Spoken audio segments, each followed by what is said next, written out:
Hallo und herzlich willkommen. Heute habe ich ganz was Besonderes für euch aus dem Headquarter von Gladen. Ein Soundpaket für die Mercedes C-Klasse, im Speziellen fürs Cabrio und fürs Coupé. Warum wir für das seltene Auto doch eine spezielle Lösung gemacht haben, das zeige ich euch heute in dem Video. Ich bin Patrick Gladen, arbeite in der Sound-Up-Entwicklung und OEM-Integration.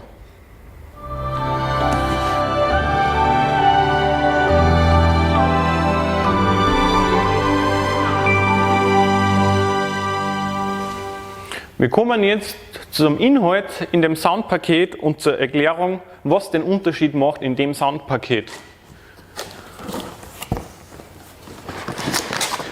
Wir haben, wie in alle Sound-Up-Sets von Gladen, 100% Plug-and-Play-Kabelbäume mit OEM-Stecker, also Originalherstellerqualität an die Stecker, keine Plagiate aus China, Made in Italy Produkte für Signal und Strom mit Sicherungshalter. Wir haben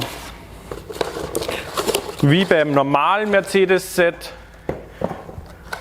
unser kleines Technikwunder, die Pico 6.8 in diesem Set mit 4 schwächere Kanäle für Front- und Hecksystem, 2 starke Kanäle für die Fußraum-Subwoofer. Und jetzt kommt die Besonderheit, wer die C-Klasse Cabrio kennt, der weiß, dass sie ohne Soundsystem keine Aufnahme für die Hochtöner hat. Man kann nur einen Coax-Lautsprecher einbauen und der zieht die Bühne, durch das, dass der in der Türverkleidung unten sitzt, sehr nach unten und klingt nicht. Jetzt haben wir bei der Firma Gladen Hochtondreiecke gemacht, die wie beim normalen C-Klasse an diese Position montiert werden. Dazu da ist ein großer 25 mm Hochtöner von uns drinnen, alle Anschlüsse drinnen, geledert in Original Mercedes Kunstleder, damit auch die Optik nicht stört im Fahrzeug. Und somit kriegt man in dem Auto wirklich eine gute Bühnenabbildung hin und ein perfektes Musikerlebnis. Natürlich sind auch wieder die Fußraum-Subwoofer dabei und die Mitteltöner, wie wir sie aus dem System schon kennen. 2 Subwoofer, 2 Frequenzweichen, 2 Mitteltöner.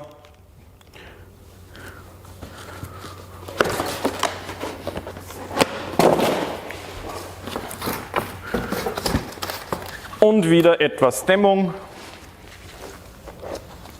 damit man auch vibrierende Stellen im Fahrzeug beheben kann. Wir entfernen jetzt die Türverkleidung, die ist ein bisschen anders verschraubt wie an der normalen C-Klasse. Wir haben hinterm Airbag-Schild da eine Schraube und wir entfernen auch gleich den Teppich wieder aus dem Fußraum, weil die Endstufe wieder vorne zum Subwoofer verbaut wird und den Subwoofer müssen wir auch tauschen und Kabel legen. Dazu entfernen wir vorsichtig die Kunststoffkappen, damit wir alle Schrauben rauskriegen.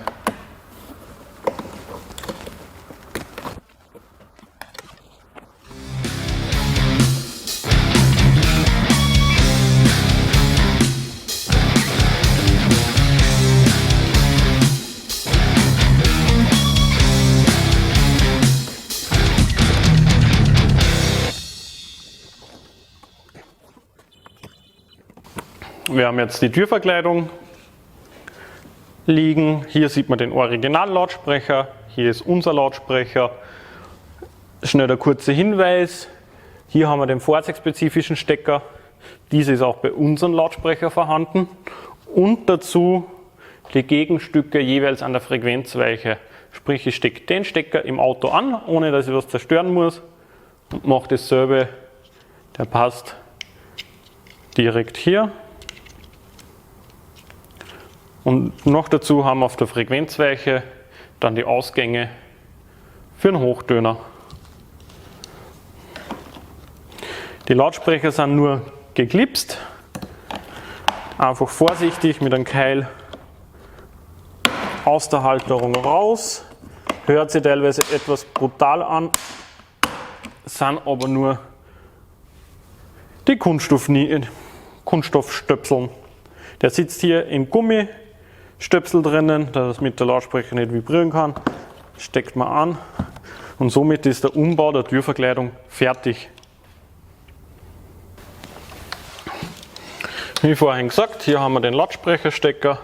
Hier steckt man unseren an von der Frequenzweiche. Hier stecken wir dann den Mittelton-Lautsprecher an und das kommt hoch zum Hochton. Damit wir eine schöne Kabelführung haben, befestige ich mit einem Klebeband unser Nachrüstkabel etappenweise am Originalkabelbaum, einfach dass nichts herumfliegt und es sauber ausschaut. Die Türverkleidung liegt in Griffweite, die können wir jetzt montieren. Dazu stecken wir gleich einmal einen Hochtöner an.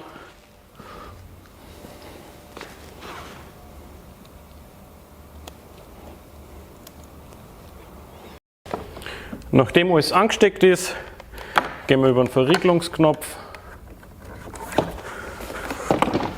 Lass den Hochtöner etwas rüber schauen.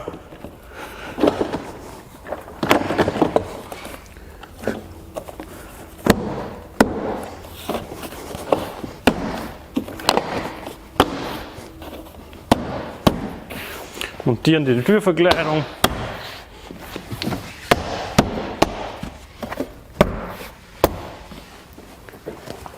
Entfernen am Hochtöner die Klebepads.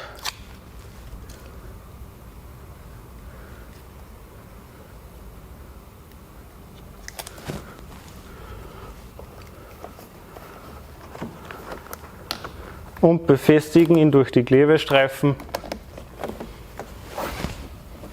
herbei. Natürlich als kleiner Tipp, hier und die Dichtung am Fahrzeug mit einem Entfettungsmittel, das nicht aggressiv ist, entfetten, damit die Klebepads ordentlich halten. Jetzt drehen wir die letzten paar Schrauben nur rein und dann widmen wir uns der Endstufenmontage. Wir haben jetzt wieder den Fußraum freigelegt. Wir haben hier einen Stromverteiler plus.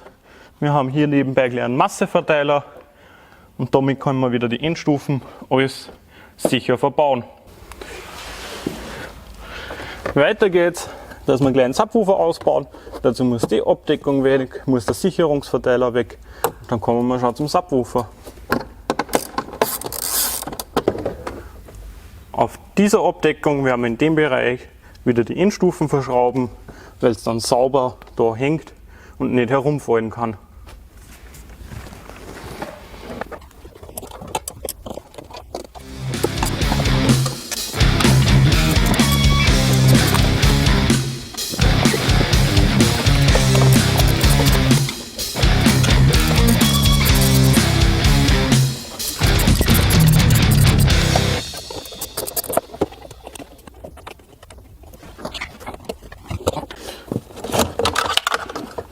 So, jetzt haben wir den Original 16 cm Woofer heraus. Wenn wir jetzt schon im Fußraum liegen, da haben wir gleich den 20 cm Subwoofer von uns rein. Der hat hier das kurzschlusssichere und verpolungssichere Anschlusskabel, das dann Plug and Play am Kabelsatz passt.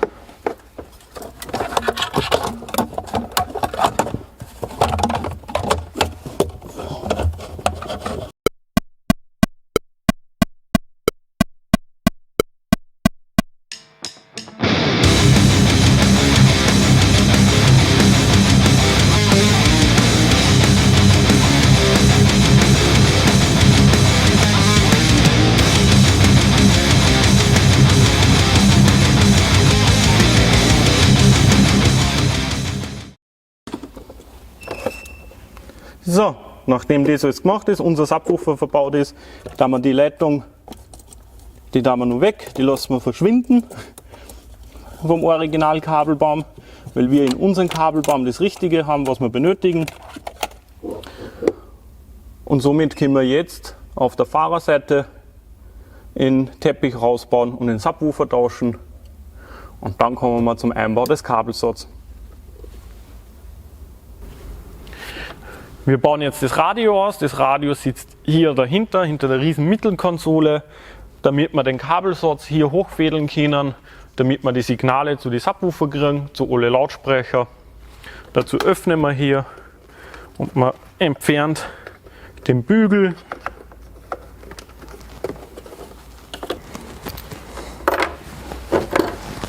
Hebelt die Mittelkonsole aus, zieht sie nach hinten, klappt sie auf die Seiten und steckt die Stecker aus.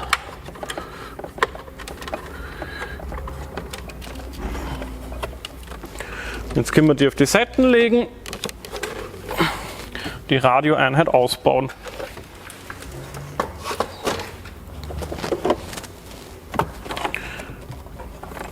Wir haben dann hinten den Quadlock-Stecker,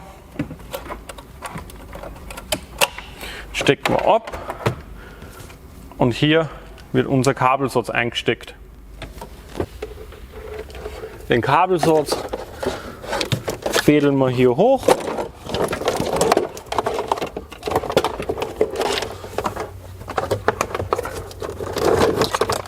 Ziehen ihn noch vor.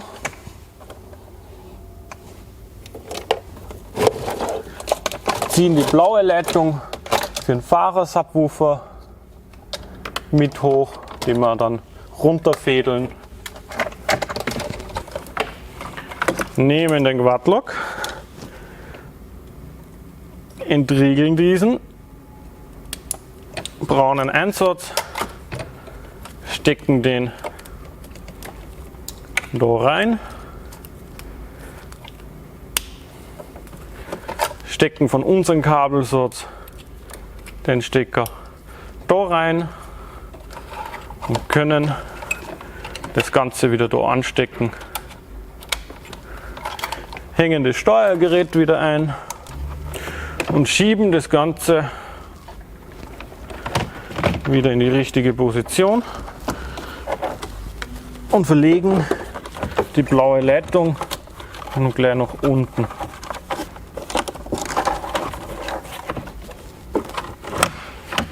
So, jetzt haben wir hier einen Teil des Kabelsatzes, da unten den anderen.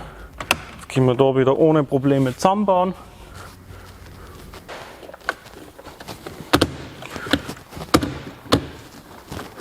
Und fertig ist der Einbau des Signalkabelbaums. Wir spielen jetzt das Setting auf die Pico 6.8.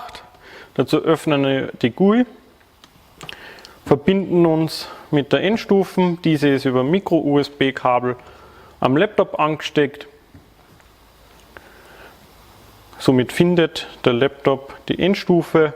Wir können das fertige Setting runterladen.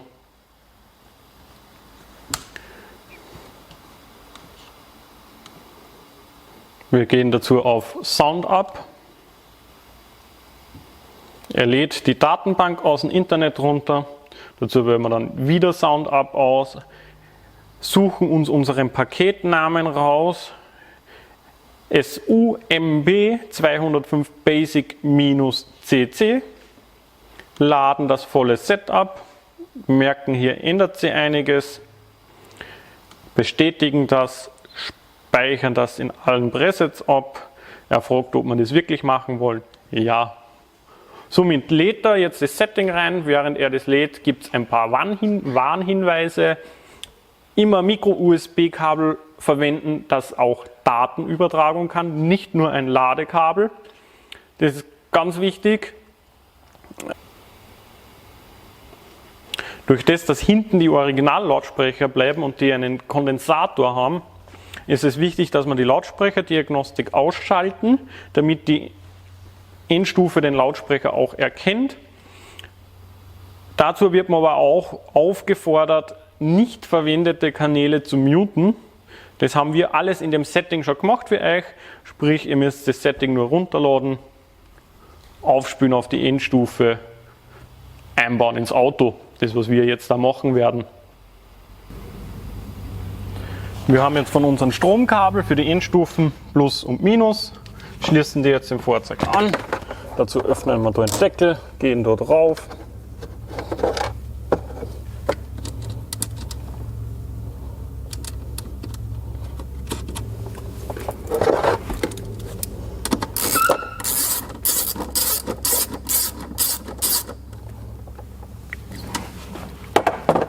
Somit ist Plus angeschlossen.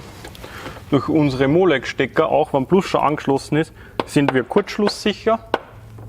Also wir können keinen Kurzschluss bauen, durch das, dass die Pins weiter drinnen sind.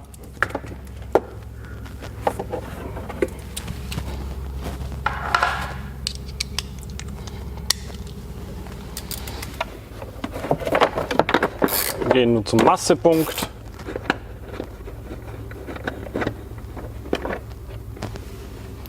Nehmen unsere Masse, dann die drauf, schrauben es wieder an.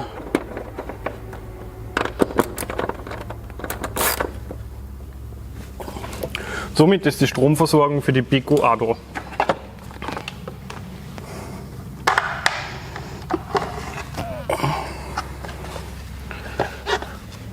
Wir haben die Endstufe auf der Abdeckung verschraubt. Stecken jetzt die Kabel nur an. Einmal Strom.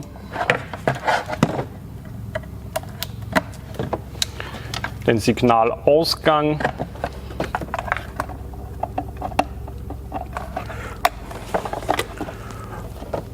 Und den Signaleingang in die Endstufe. Und somit funktioniert das ganze System.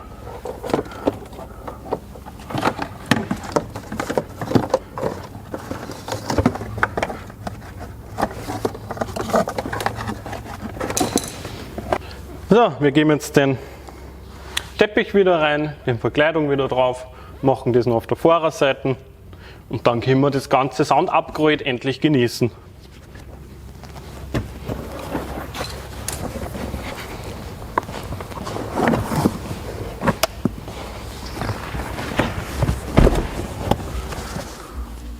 Wir sind jetzt fertig mit dem Einbau von dem speziellen Sound-Up für das wunderschöne Fahrzeug. Wir haben jetzt den Hochtöner in einer speziellen Aufnahme, damit nicht in der Originalaufnahme, die was nicht vorhanden ist ohne Soundsystem, und wir kein Koax verbauen müssen, damit die Bühnenabbildung von unten im Fahrzeug hochkommt an die Windschutzscheibe, das Musikhorchen somit auch Spaß macht.